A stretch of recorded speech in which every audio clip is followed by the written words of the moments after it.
একুশে পদক ও স্বাধীনতা পদকপ্রাপ্ত নাট্যজন আতাউর রহমান গুরুতর অসুস্থ অবস্থায় লাইফ সাপোর্টে রয়েছেন। গত ৮ মে বাসায় পড়ে যাওয়ার পর তার শারীরিক অবস্থার অবনতি হলে প্রথমে গুলশানের একটি হাসপাতালে নেওয়া হয়। পরে আইসিইউ সুবিধা না থাকায় তাকে ধানমন্ডির একটি হাসপাতালে ভর্তি করা হয়।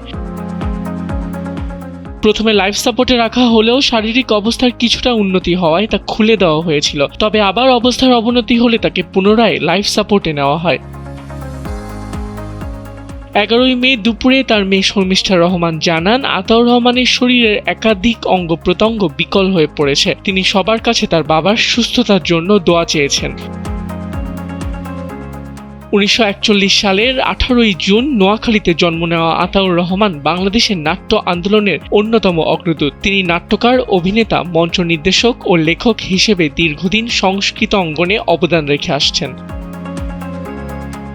আবিদ খান, সময়ের আলো।